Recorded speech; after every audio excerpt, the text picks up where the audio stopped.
Bismillahirrahmanirrahim. Mati ini teman-teman, bagaimanapun caranya kita coba menghindar tidak akan pernah bisa luput.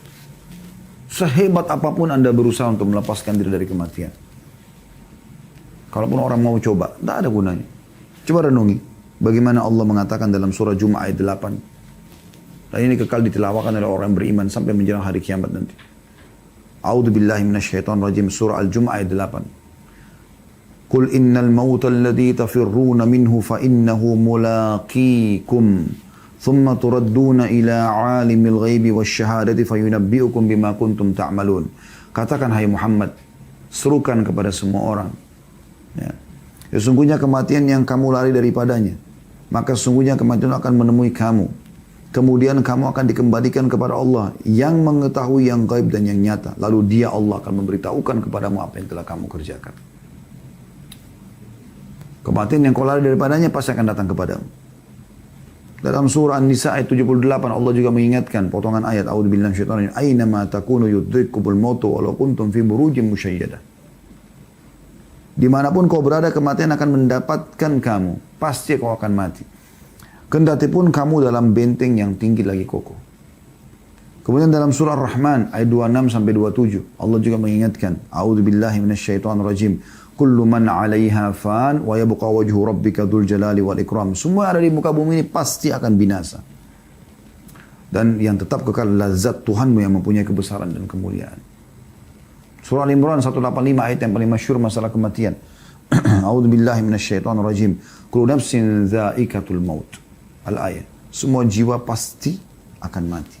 Ya. Kata Ibnu Katsir rahimahullah berhubungan dengan ayat-ayat ini. Beliau mengatakan dimaksud dengan ayat-ayat di atas adalah setiap orang pasti akan merasakan kematian. Tidak ada seorang pun yang bisa selamat dari kematian baik ia berusaha lari daripadanya ataupun tidak. Karena setiap orang sudah punya ajal yang pasti. Ya. Tidak mungkin tidak. Maka ini teman-teman sekalian harus difahami baik-baik.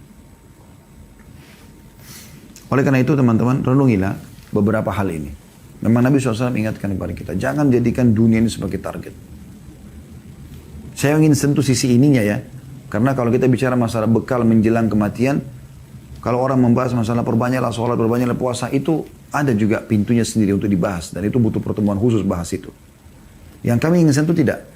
Saya ingin membuat sebuah kendaraan teman-teman sekalian yang saya harapkan ini bisa menjadi pendongkrak utama Anda untuk bisa mengerjakan semua ibadah itu. Dengan sendirinya setelah dengarkan ini Anda akan sholat, Anda akan puasa, Anda akan zikir, Anda akan berdoa, Anda akan bakti sama orang tua, Anda akan bertobat. Semua akan Anda kerjakan. Itu yang saya inginkan dengan pertemuan kita ini. Ini yang saya masukkan dengan bekal menjelang kematian itu. Coba renungi sabda Nabi SAW yang lain. Dari hadis Ibnu Umar radhiyallahu anhu. Ya, hadis ini diriwayatkan oleh Bukhari. Kata Nabi SAW, kun fid dunya ka'annaka gharibun aw abiru sabil. Jadikan dirimu di dunia ini, setiap muslim diajak bicara oleh Nabi SAW. Setiap orang di antara kita, laki-laki ataupun perempuan, yang muda ataupun tua. Hidup di dunia ini seakan-akan kamu seorang yang asing. Bagaimana sih kalau kita asing? Kita ingin kembali ke wilayah kita. Atau seperti seorang pengembara saja. Maka Ibnu Umar berkata tentang hadis ini, idza amsayta fala tantadirus sabah. Kalau kau tiba sore hari, jangan pernah tunggu pagi. Jangan pernah mengkhayal kau masih hidup pagi. Anggap kau akan mati pada saat itu. Sehingga segera taubat dan segera memperbanyak amal soleh. Wa idza asbahta fala tantadirul masa. Kalau kau tiba di pagi hari lagi, seperti kita sekarang. Tiba di pagi sore. Jangan tunggu sore hari. Belum tentu kita hidup. Wa khudh min sihhatika limaradik. Maksimalkan masa sehatmu sebelum datang sakitmu. Orang kalau sudah sakit, susah aktivitasnya.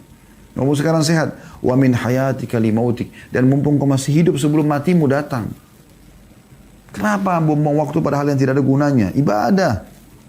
Dan hanya kamu, hai saudaraku, yang bisa membuat kau beribadah sendiri. Enggak mungkin orang lain.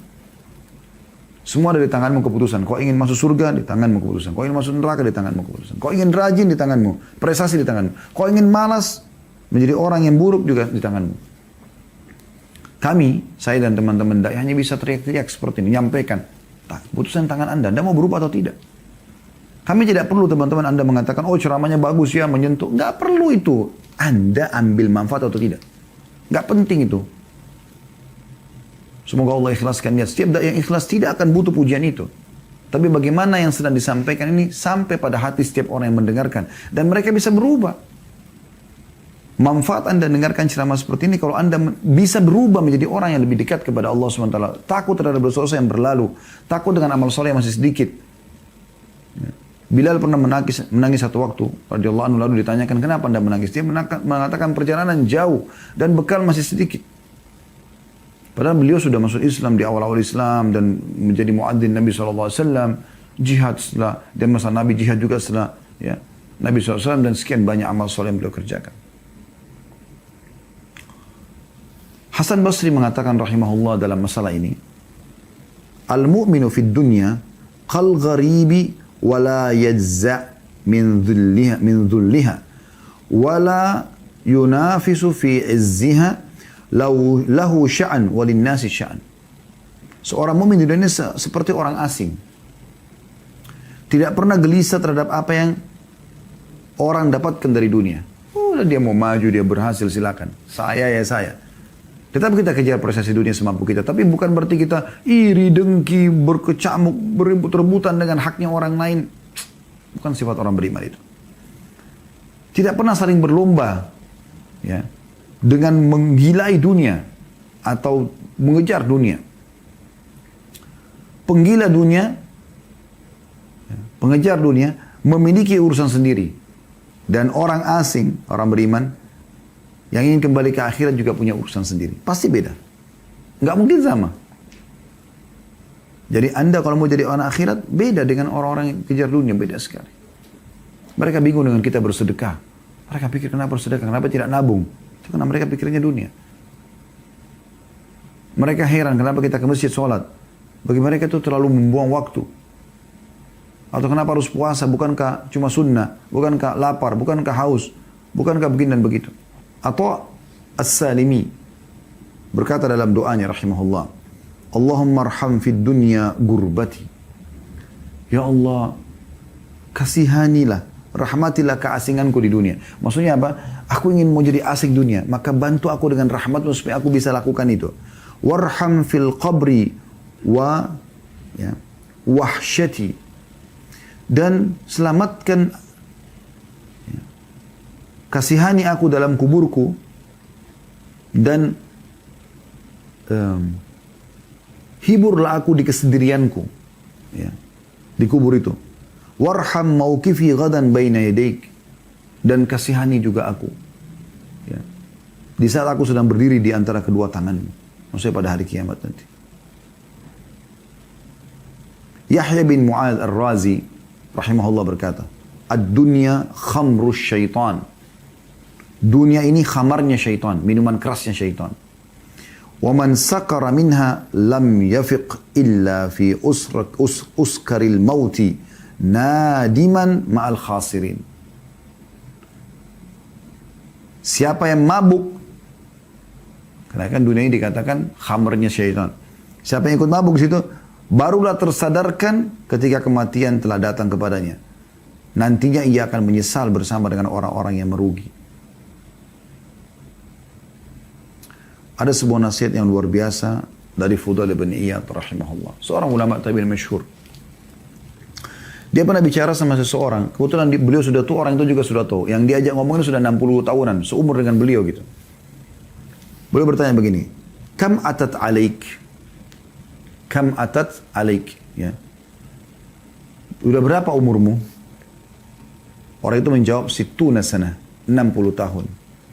Kata Fudail, فأنت منذ 60 سنة تسير إلى ربك يوشك أن تبلغ. Kalau begitu kau sudah 60 tahun berjalan menuju Tuhanmu dan sebentar lagi kau akan sampai. Orang itu mengatakan, Inna lillahi wa inna ilaihi raji'un. Kami milik Allah, kami akan kembali kepada Allah. Kata Fudail, ata'arifu tafsirah? Apa kau tahu apa makna kalimat yang kau ucapkan tadi, istirja itu? Inna lillahi wa inna ilaihi raji'un. Orang itu diam. Lalu Fudail mengatakan, ya, Ana lillahi abdun wa ilaihi raji'. Makna yang kau ucapkan tadi, inna lillahi wa raji'un itu. Karena kan ini bukan cuma pada saat orang mati, seperti sebagian orang Indonesia fahami ya. Tapi ini diucapkan kalimat pada saat orang merasa ada sesuatu yang luput dari dia. Bisa jadi musibah buat dia, karena umur sudah 60 tahun, mungkin amalnya masih sedikit, mungkin tobatnya belum diterima gitu loh. Jadi masukkan dalam kisah ini. Maka Fudail mengatakan yang kau ucapkan tadi inna lillahi wa inna raji'un. Maknanya aku adalah hamba Allah dan akan kembali kepada Allah. Itu maknanya. Faman alima annahu lillahi abdun, siapa yang sadar kalau dia adalah hamba Allah, wa annahu ilaihi raji' dan dia akan kembali kepadanya, falya'lam annahu mauquf, maka dia harus sadar kalau dia akan berdiri nanti di hadapan Allah. Wa man alima annahu mauquf, dan siapa yang tahu nanti dia akan diberdirikan pada hari kiamat, falya'lam annahu mas'ul, maka dia juga tahu dia akan bertanggung jawab. Wa man alima annahu mas'ul falyu'id lis-su'ali jawaba.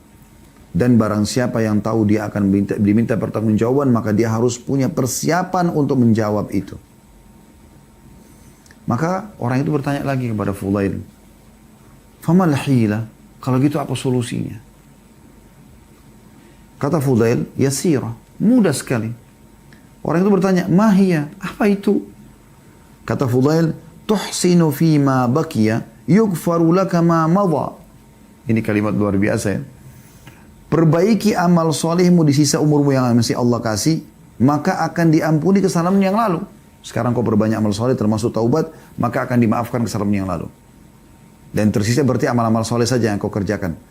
Fa innaka in asa'ta fima baki, karena kalau kau masih merusak lagi di umur yang tersisa, masih buat dosa lagi, ukhidta bima madha wa bima baqiya. Karena kau akan dihukum dengan apa yang telah lalu dan juga yang akan apa yang tersisa.